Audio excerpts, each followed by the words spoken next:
tiếng hả?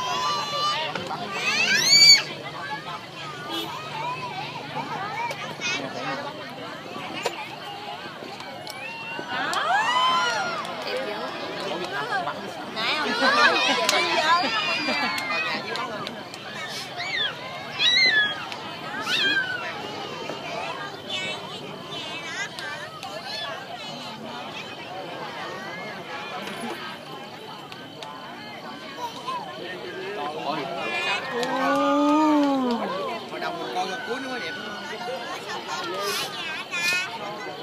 Phốt trong cái tay có quá trời.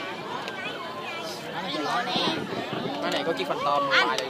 Trời ơi, cái đầu của con pin.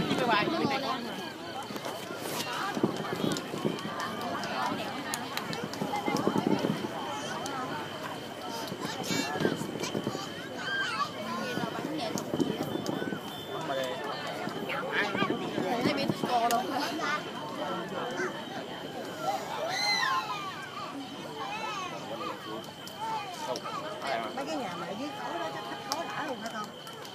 Thấy tòa nhà ở dưới khối đó.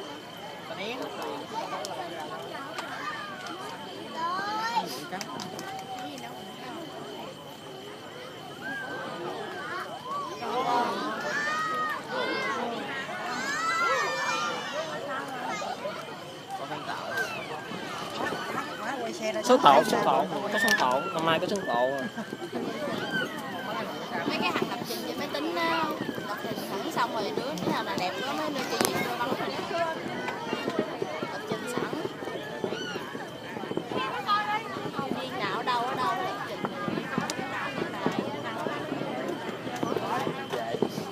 Má khói vậy mà bích nhờ bích cô luôn. Họ bắn xong rồi cái nhà bích cô mất tiêu rồi biết rồi. Mẹ Á không phải sập mà độ nó đi vứt cái battlefield độ. Vít và anh vuốt mất mẹ. Vuốt mất mẹ cái tòa nhà. Vứt phóc cung.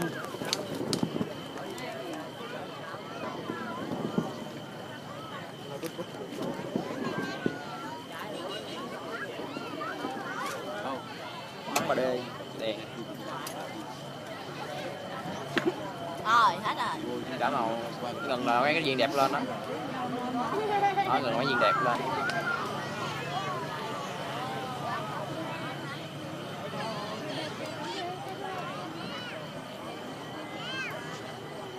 Má tội nghiệp cái bảo cái cát. Mà hốt mấy cái vỏ nó bông đủ má bệnh luôn.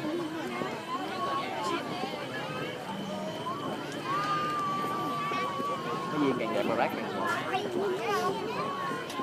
Coi đát mẹ em vừa.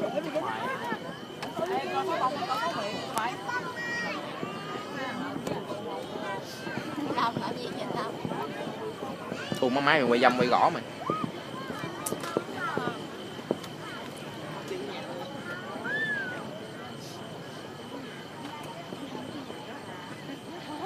Hello.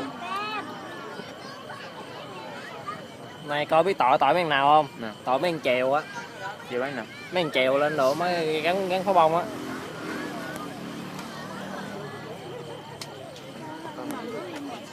Bây giờ em không biết ai đâu.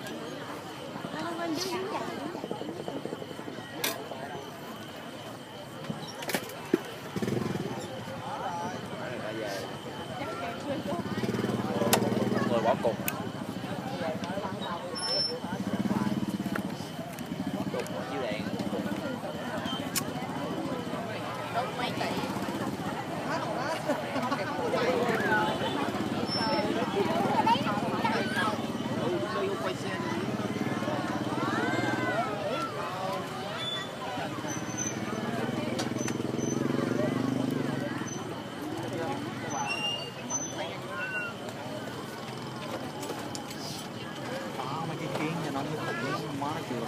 Lật không kêu khủng cái gì.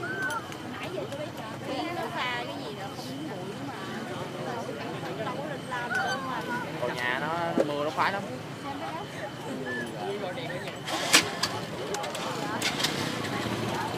Đổ ra vô đó đây ơi. Đó. đổ bây giờ. Mới 5 phút rồi. Vậy ta chạy hết đi.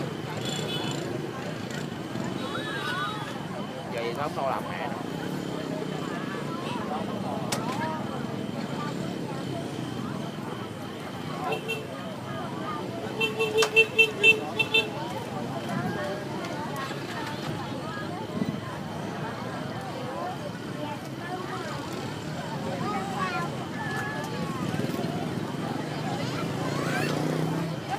Nó có bụi nó bay à, bay chút.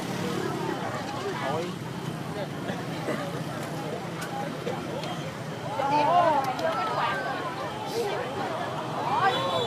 Đẹp không?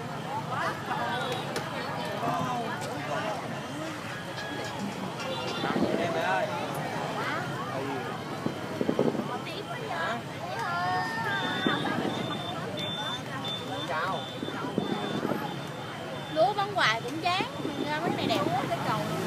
Mỗi năm mỗi khác. Mua cái gì? Có mấy năm trước lúa không hả?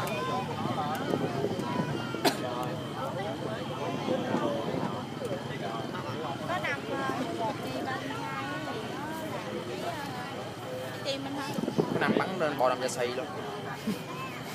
Ra đủ má tươi, ra 4.000. Chứ hồng mà hồng là hết. Nó trốn nợ nhiều nè. Tao chỉ nhớ cái năm mà độ năm ngoái thôi, má nó lụt hết đây Quỳnh Hương.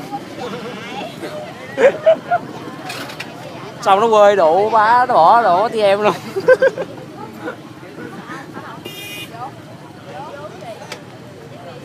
Cái đèn nó chiếu ra.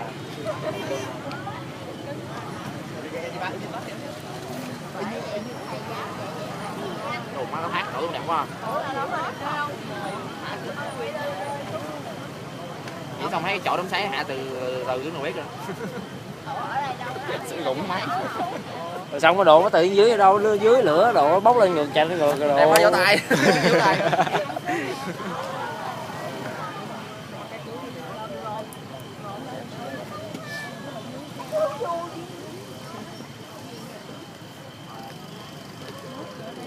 Nó làm cái hát đẹp quá.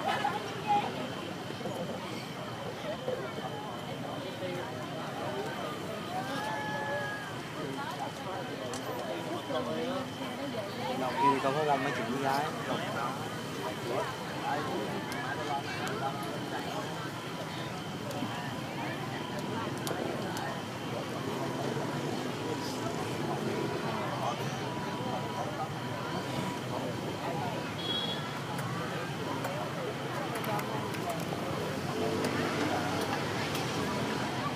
Cào nó quá cao.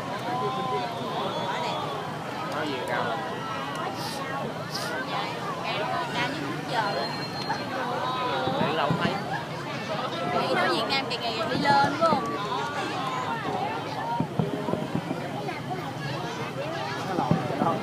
Happy New Year.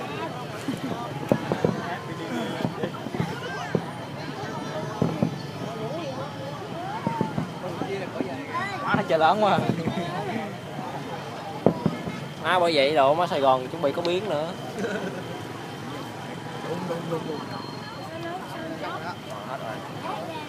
Nó này có biến nè. Hỏi nói chi đâu gần chi cho xa lát nữa độ mới hết bắn xong đi ra ngoài kia có biến liền. Kìa lửa kìa. Đồ chơi lửa đẹp quá. Đồ có đẹp phải. Bắn bằng đèn cái phải mà gì đó. Đèn có bóng đèn thôi. Có bóng. Wow.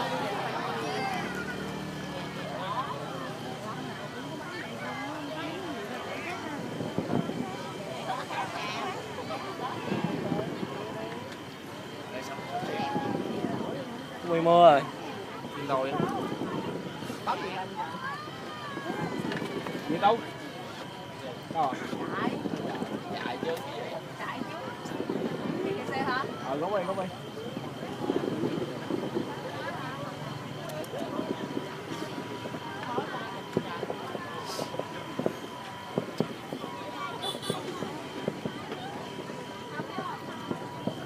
Sẽ cuốn đâu ra trời.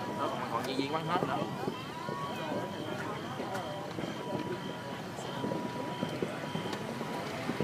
quá trong khi nó kẹt nó nổi rồi.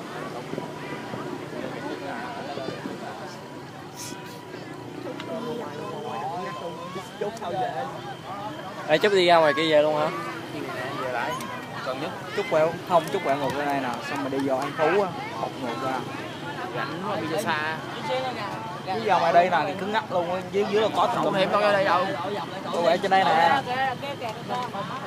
Đi thẳng ra lê lộ Ôi, luôn nó á, quay. đi ra lê lộ luôn á, xíu nó vòng lại cầu Thủ Thiêm á. Thủ Thiêm á, nó cho chèo từ bên đây qua mà. Sao? Tự về cho tôi nói ra hết mình vậy. Sao quá trời. Về cậu ra chẳng cái nào độ má đâm đầu chịu chết. Cho tôi nói ra hết. Để nó giãn hết đi.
Sao lần nào mất camera rồi sách nét còn hai camera của mình sách nét Bây giờ đây 3 phút nữa. không có làm mấy cái này chạy đẹp quá.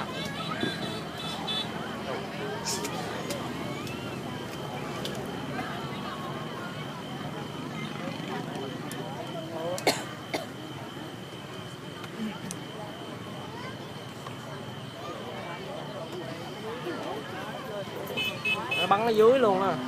Bắn ở dưới luôn vậy cắm đầu cho đi rồi.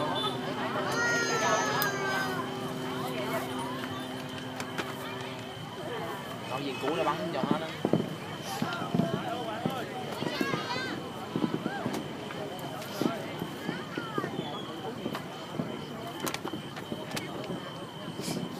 đặt chống để xe xuống vừa.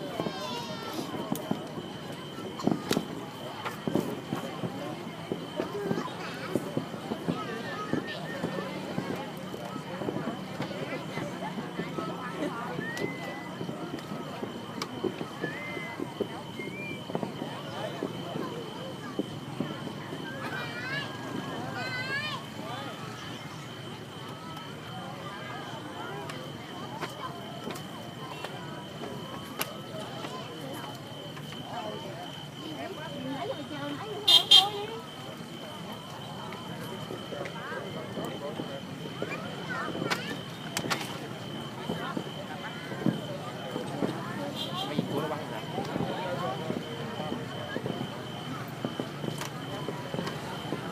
Giờ nó kẹt cái quầy cái ngoài vô cái ngoài không.